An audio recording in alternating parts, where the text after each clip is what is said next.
Welcome to another episode of True. I am Nick Gelfand. And I'm Leslie Lambert. And remember, you can always find us at thetrueshow.com. Exactly. So, it's spring. In fact, it feels like summer. This Yeah. week started with a 90-degree day. But anyway, spring cleaning for a spring listing. We've talked a lot about staging and prepping a house for sale, but this information is through the Realtor.com site that gets nitty-gritty about a deep clean, things that people overlook and or don't want to deal with because it's a pain in the tush, like bugs in the light fixture. we all have those. Yeah. They have to go. It's eviction day. So, you have to really look at your house carefully before you're putting it on the market for every tiny detail. Light fixtures should be taken apart, washed. Light bulbs should be dusted or changed. Windows should be cleaned. Windows should be cleaned, including the sills and all around the edges. No dust. Right. The light switch plates need to get scrubbed down. Yep. Hardware needs to get shined, on your cabinets and your doors. Believe it or not, you want to clean the grime off of those hardware. All those kind of little details are really going to make that house, your house, pop and look newer, fresher, and more appealing to the buyers. So don't skip on the small details. Absolutely. And of course, clean the yard. Make it look like it's spring. Sure. Absolutely. So we always talk about the different websites that are out there for folks to search for real estate listings or get information about real estate. So there's a site that compiled all the sites and gave us the one cool thing to go to that specific site. So the one we mention a lot is Zillow because it is the #1 site, the #1 app. It's the coolest thing they offer is that Zestimate. Although it is not necessarily accurate, and there's a lot of fine print there that will tell you that it's not accurate. They don't guarantee it. It's not an appraisal. It's not a substitute for a licensed professional. Their statistics do say that once a property sells, they are usually within 7% on average nationally. This is their statistic for it. Yeah. I like the Realtor.com app. I have that one on my phone. I like it for two reasons. The first is the one that they named, that there's a draw function. You can actually use the touch screen to draw a circle if you're on, and where you're at and where you're interested in purchasing a home, and it will only show you properties that are available within that area that you select. But another cool feature that they have is it'll tell you what's for sale where in the area where you are.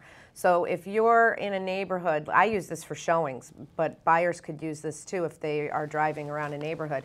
When you're at a property, it'll tell you what else is for sale around you. Exactly. So like, for example, I've had buyers say, why aren't we looking at that house across the street? How come that didn't come up in our search?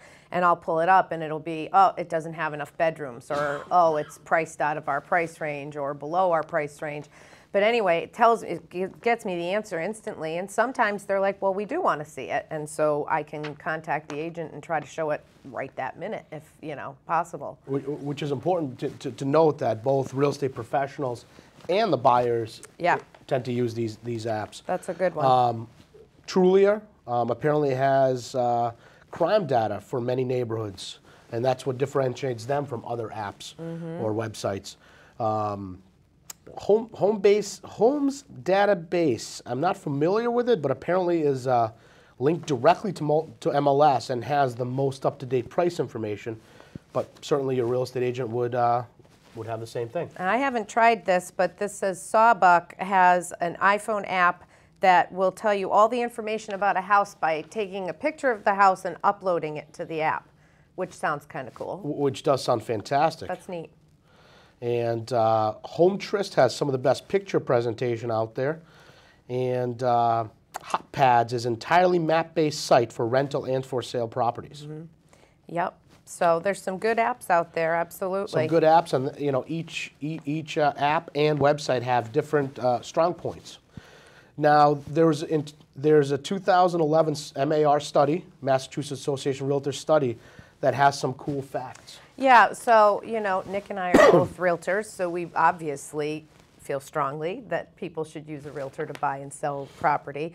And there's some research out there that's showing that people agree. So we've got a realtor study reporting 94% of Massachusetts home buyers and sellers worked with a real estate professional in 2011. So 94%, only 6% were working, representing themselves for sale by owner, or a private transaction.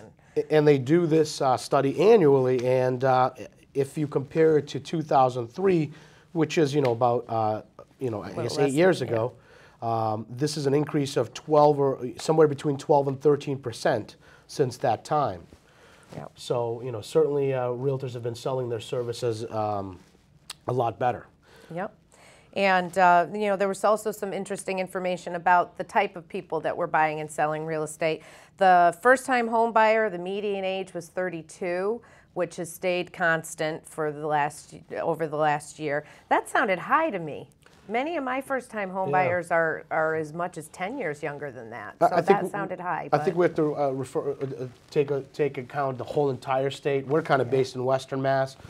On the eastern side, properties are a lot more expensive. True. If you look at the median sale price in Massachusetts, it's probably $150,000 more a year than it is in Western Mass. Yeah. So they probably can't afford until a lot later. Interestingly, though, the Massachusetts first-time homebuyers make more money than other first-time homebuyers nationally. Which is funny. So the median income in Massachusetts for the first-time homebuyer was $68,800 compared to $62,400 on a national basis. So that's interesting. Yeah, and then the median age price of home sellers was 51 years old, which is up from 46 years old in 2010.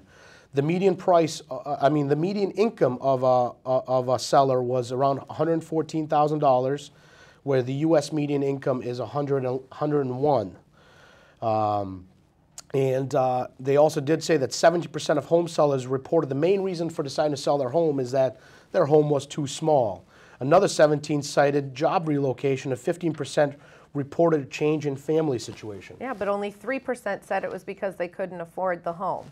So which is great news, absolutely. It is. I hope that that's a sign of improvement in security in home ownership for people because, the other reasons to move are the age-old reasons. The house is too big, the house is too small, it's time to retire, relocate, job, whatever. But the sad commentary that we've been dealing with more and more over the last few years was I can't afford this home. And so I'm happy to see that number be so small. That's encouraging. And one thing that always comes, something I always bring up when I'm sitting down with a seller and we're discussing price of a potentially listing their home, they're always, have one number in mind. My number may not necessarily be the same. And one thing that I always bring up to them is that the buyer of your property is most likely going to need financing.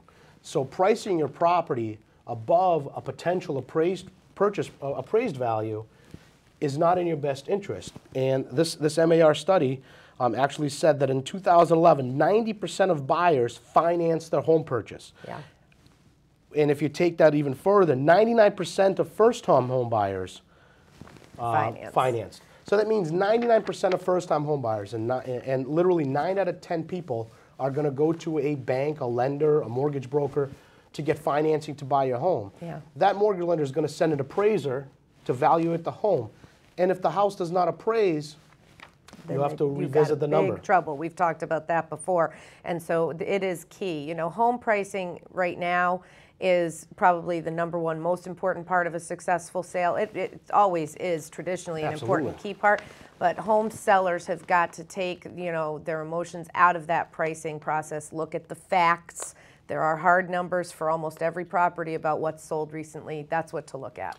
And if you watch all the real estate shows on TV, on HGTV, Real Estate Intervention, any of those shows, whenever the houses don't sell, there's only one thing that the real estate agent tells the seller.